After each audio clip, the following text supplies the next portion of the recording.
चला नमस्कार विद्यार्थी मित्रांनो, माझं नाव अरविंद सिरसाट आणि आपली इंजिनिअरिंग मध्ये परत एकदा तुमच्या सगळ्यांचं खूप खूप स्वागत आहे.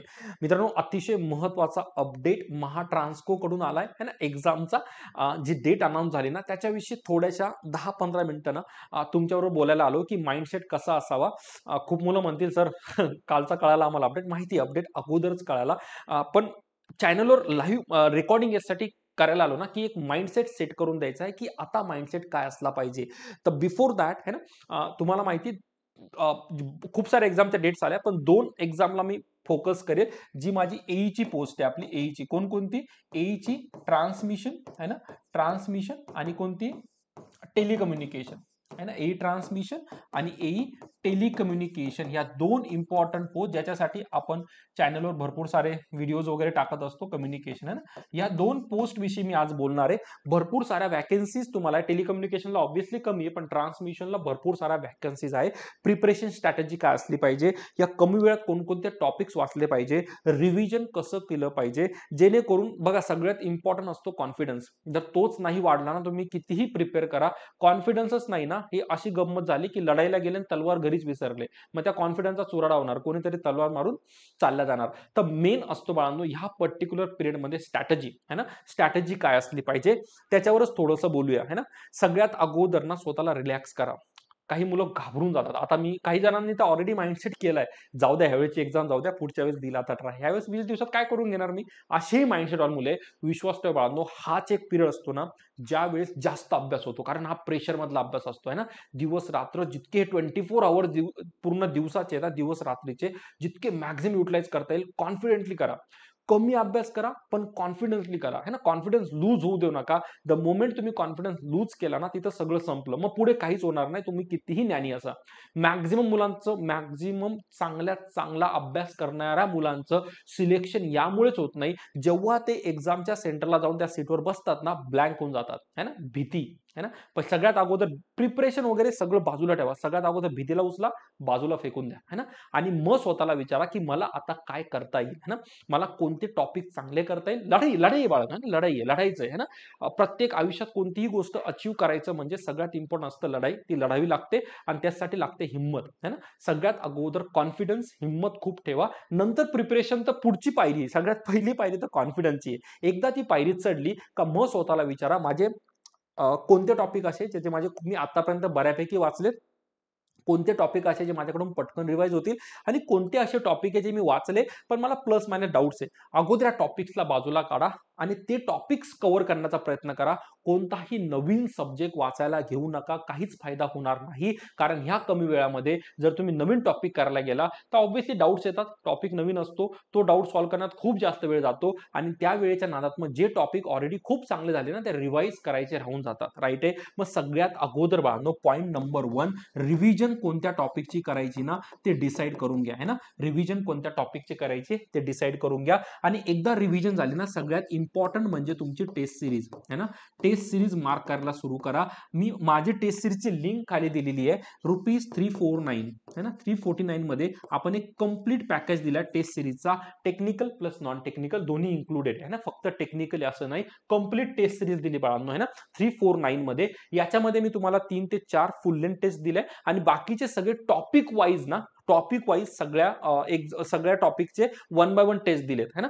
टेस्ट मार्क करा, डिटेल सोल्युशन प्रोव्हाइड केल्या गेलेलं आहे. आणि जेही मुले टेस्ट सिरीज जॉईन करतील ना त्यांच्यासाठी मी एक रिव्हिजन क्रॅश कोर्स घेऊन येणार आहे. फक्त इम्पॉर्टंट टॉपिकवर लाईव्ह असेल तो है ना. काही दिवस डेमो लेक्चर युट्यूबला लागेल, म्हणजे उद्यापासूनच तो सुरू होऊन जाईल कारण आता एक्झाम आली आहे. आणि नंतर मात्र फक्त ज्या मुलांनी घेतले ना त्यांना ऍपवर तुम्हाला याचं रिव्हिजन कोर्स भेटेल है ना. याच्यामध्ये काही डिटेल सिलेबस शिकवला जाणार नाही, एक्झामसाठी इम्पॉर्टंट असणारे पॉइंट्स आणि त्याच्यावर इम्पॉर्टंट असणारे क्वेश्चन्स आणि ते अटेम्प्ट कसे करायचे ना, ही स्ट्रॅटेजी थोडीशी शॉर्ट मध्ये घेतली जाईल है ना. बऱ्यापैकी जर टेस्ट सिरीजचे स्टुडंट मला भेटले, मी नक्की ते कंडक्ट करेल. राईट आहे. हा अतिशय इम्पॉर्टंट पॅरामीटर आहे, कारण ते बोलतात ना, घरी बसून किती पण तलवारीला धार मारा, घरी बसून किती तलवारीला धार मारा, लढाईला तेव्हाच तुम्ही जिंकणार ना बाळांनो, जेव्हा तुम्ही तलवार चालवायला शिकणार. तलवार की धारदार हे महत्वाचं बिलकुल नाही. ऑब्व्हियसली याचं इम्पॉर्टंट आहे, तलवार धारदार किती आहे, पण त्याही पेक्षा तलवार किती अचूकपणे आपण चालवतो ना ते महत्वाचं आहे. सेम कितीही थेरी वाचा,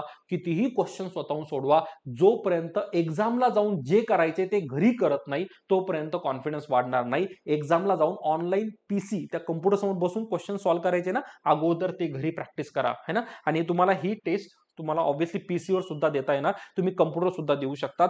प्रॅक्टिस जोपर्यंत ऍक्च्युअल एक्झामच्या गोष्टीची होणार नाही तोपर्यंत काहीच एक्सपेक्ट करू नका, राईट आहे. तर हे अतिशय महत्वाचं आहे, रिव्हिजन आणि टेस्ट सिरीज. आता राहिले काही गोष्ट सर राहून जातात, काही टॉपिक्स आमचे होत नाहीये, ते टॉपिक खूप मोठे राहून गेले, राहू द्या, कारण त्या टॉपिकच्या नादात तुम्ही इकडले मार्क्स घालू शकता, है ना. मी जर टेक्निकलला बोललो, है ना, टेक्निकलला बोललो तर टेक्निकलचे कंप्लीट मला 110 मार्काची माझी लढत आहे ना. किती? 110 मार्क्स, है ना. ऑलमोस्ट तुम्हाला बघितलं 50 क्वेश्चन्स असतात, 2.2 मार्क्सचा एक क्वेश्चन आहे ना, प्लस मायनस. तर मला ते 50 क्वेश्चन पैकी किती मॅक्झिमम क्वेश्चन मार्क करता येईल ते बघा. मग सर कट ऑफ किती बसेल, मला किती मार्क्स आले पाहिजे जेणेकरून माझं सिलेक्शन होईल, हे सगळे मूर्ख क्वेश्चन्स आहेत. या क्वेश्चनवर मीच काय जगातला कोणताच माणूस कमेंट करू शकत नाही जोपर्यंत एक्झामचा पेपर कंडक्ट होत नाही, मुलांचे फीडबॅक येत नाही, पेपर इझी आहे, मॉडरेट आहे, डिफिकल्ट आहे, जोपर्यंत ह्या गोष्टी क्लिअर होत नाही ना, कोणीच सांगू शकत नाही कट ऑफ किती जाणार आहे. म्हणून आता फक्त माइंडसेट असाच ठेवायचा आहे ना की मला जास्तीत जास्त क्वेश्चन मार्क करायचे. टार्गेट ठेवा बाळांनो, मला क्लोज टू 40 आहे ना, मी क्लोज टू 40 बोलतो, टार्गेट ठेवायला काय जातंय, क्लोज टू 40 क्वेश्चन्स मार्क करायचे आणि याच्यापैकी जितकी जास्त अॅक्युरेसी ठेवता येईल तितकी जास्त अॅक्युरेसी ठेवा. हे याच्याकरता सांगितलं ना, जर 40 मला करेक्ट करायचे तर 10 क्वेश्चन माझे नाहीच आहेत, नाही मला करायचेच नाही. स्वतःला रिलॅक्स करा, सगळंच मला करायचं, सगळाच पर्वत मला चढायचा आहे असं स्वतःवर बर्डन टाकू नका, तुमचीच वाट लागेल. हे 10 क्वेश्चन ऑप्शनला सोडून द्या, म्हणजे 40. मग याच्यामध्ये असे काही टॉपिक जे तुम्ही प्रिपेअर केले नाहीये, एक्झामचे काही क्वेश्चन्स असे असतात बाळांनो जे सॉल्व्ह करण्यासाठी नाही विचारत, तुमचा टाइम जावा म्हणून येतात, तर क्वेश्चन स्किप सुद्धा झाले पाहिजे. मी detail exam strategy topic wise वर लवकरच एक व्हिडिओ घेऊन येईल, है ना, कोणकोणते टॉपिक केले पाहिजे, कोणत्या टॉपिकला किती वेटेज जातं, एक डिटेल व्हिडिओ नक्की लवकरच घेऊन येईल. आता फक्त बोलायचे कॉन्फिडन्स कसा बूस्ट करता येईल, स्वतःला डाऊन जाऊ देऊ नका, स्वतःचा एक टाइम टेबल बनवा. जगातला कोणताच माणूस तुम्हाला टाइम टेबल सांगू शकत नाही, सांगून देईल पण तुम्ही तो फॉलो करशाल याची गॅरंटी नाही. सगळ्यात बेस्ट टाइम टेबल मी माझाच बनवू शकतो, बाकी कोणी मला सांगू शकत नाही, कारण मी कितीला उठतो, मी कितीला झोपतो, मी कितीला खातोय, माझं मला माहिती आहे, दुसऱ्याला काय माहिती आहे ना. तर आपल्या सवयीनुसार स्वतःचा एक असा टाइम टेबल बनवा की मी दिवसातून कमीत कमी 15 ते 16 तास माझा कंटिन्युअस अभ्यास करेल. बाकीचे मग तुम्ही मोजून घ्या ना, 6 तास झोप, 2-3 तास टाइमपास, एवढा सिरियसनेस पाहिजे बाळांनो, आहे ना. अतिशयोक्ती करत नाहीये. जोपर्यंत हा सिरियस राहणार नाही ना, या 20 डेज मध्ये विसरून जा की तुम्ही कंप्लीट प्रिपरेशन करशाल म्हणून, राईट आहे. तर हा होता एक शॉर्ट अपडेट बाळांनो. ही एक्झाम जी तुमची 29th ला आहे आणि ही एक्झाम तुमची कधी रे 11 तारखेला आहे गेस, राईट आहे. थोडं डेट प्लस मायनस झालं तर माफ करा, कारण याचं मला थोडंसं 11चे माझ्या मते आहे ना, पुढच्या महिन्यात ती एक्झाम क्लिअर आहे. त्या दोन एक्झामचं प्रिपरेशन जर प्रॉपर करायचं असेल तर स्वतःचं टाइम टेबल, रिव्हिजन प्लस मला टेस्ट सिरीज कशी मार्क करता येईल ना याच्यावरच फोकस ठेवा. आणि टेस्ट सिरीज मध्ये दररोज टेस्ट सिरीज अटेम्प्ट करत बसू नका, कारण जर टेस्ट सिरीज मध्ये मार्क्स कमी आले ना परत कॉन्फिडन्स डाऊन होतो. टेस्ट सिरीज अटेम्प्ट करायची, जे क्वेश्चन चुकले ना ते कुठे चुकले बघायच्या, स्वतःच्या नोट्स काढायच्या, जय महाराष्ट्र, है ना. आणि कोणाबरोबरच कम्पेअर करायला जाऊ नका. काही मुलं स्टडी रूम मध्ये जातात, अरे तो मोठं बुक घेऊन बसलाय, त्याला टेस्ट सिरीज मध्ये आउट ऑफ मार्क्स येतात, मला घेणं नाही.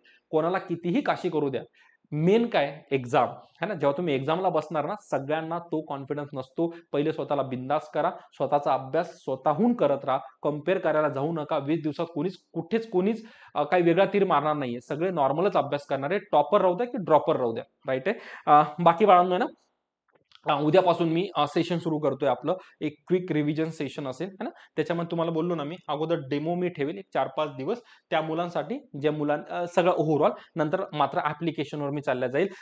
जे लोक टेस्ट सिरीज घेतील त्यांच्यासाठी टेस्ट सिरीजची लिंक डिस्क्रिप्शन मध्ये मी दिले. चॅनलला नवीन असाल सबस्क्राईब करा, मित्रमैत्रिणींबरोबर नक्की शेअर करा. जितकं माझ्याकडून, मी दरवेळेस एक्झामच्या वेळेस माझे भरपूर सारे मुलं असतील, जेव्हा एक्झामची डेट येते ना तेव्हापासून मी नक्की सिरियसली लेक्चर कंडक्ट करतो, है ना. टेक्निकलचे जितकं माझ्याकडून होईल मी देईल, माझ्यापर्यंत देईल, है ना. आपण कॉम्बो त्याच्यामध्ये थेरी प्लस मी ठेवील. आणि इलेक्ट्रिकल साठी मेजर, पॉवर सिस्टम है ना, नंतर मेजरमेंट, नंतर तुमचं मशीन है ना, नंतर तुमचा एक रिले है ना, हे थोडेसे इम्पॉर्टंट टॉपिक आहे आणि सगळ्या याच्यापेक्षा सगळ्यात इम्पॉर्टंट तुमचं बेसिक इलेक्ट्रिकल आणि इलेक्ट्रॉनिक्स हे आपण 5-6 टॉपिक टार्गेट करूया है ना, 5-6 टॉपिक टार्गेट करूया, सगळं बेसिक डिलिव्हर करेल. एक्झामला कुठून क्वेश्चन कसे येतात माहिती आहे ना, अनुभव आहे बाळांनो थोडासा, तो पूर्ण युटिलाइज करेल तुमच्यासाठी. चालतंय, चला बाळांनो याच पॉझिटिव्ह नोटवर आजच्या व्हिडिओला पॉज देतो है ना. नेक्स्ट व्हिडिओ लवकरच अपडेट टेलिग्रामला घेऊन येईल. आपली इंजिनिअरिंग म्हणून टेलिग्राम बाळांनो, सगळ्या लिंक खाली दिल्या आहे, जॉईन करून घ्या. तिथं मी अपडेट देईल नेक्स्ट लेक्चरचं. टेस्ट सिरीज साठीची लिंक मी डिस्क्रिप्शन देऊन देईल. आपली इंजिनिअरिंग म्हणून ऍप्लिकेशन आहे, तुम्हाला डाउनलोड करावं लागेल प्ले स्टोरवरून. ती तुम्हाला महाट्रान्सको AEJE ची टेस्ट सिरीज भेटून जाईल. इलेक्ट्रिकल साठी पण इलेक्ट्रॉनिक साठी पण टेस्ट सिरीज जर एक असली ना, तर वेगवेगळ्या फोल्डरमध्ये वेगवेगळे तुम्हाला सेशन भेटून जाईल. क्लिअर आहे. चला बाळांनो, ही त्याच्या व्हिडिओला पॉज देतो. पॉझिटिव्ह राहा, अभ्यास करत राहा. सगळ्यांना ऑल द बेस्ट बाळांनो. भेटूया नेक्स्ट व्हिडिओमध्ये. Bye bye.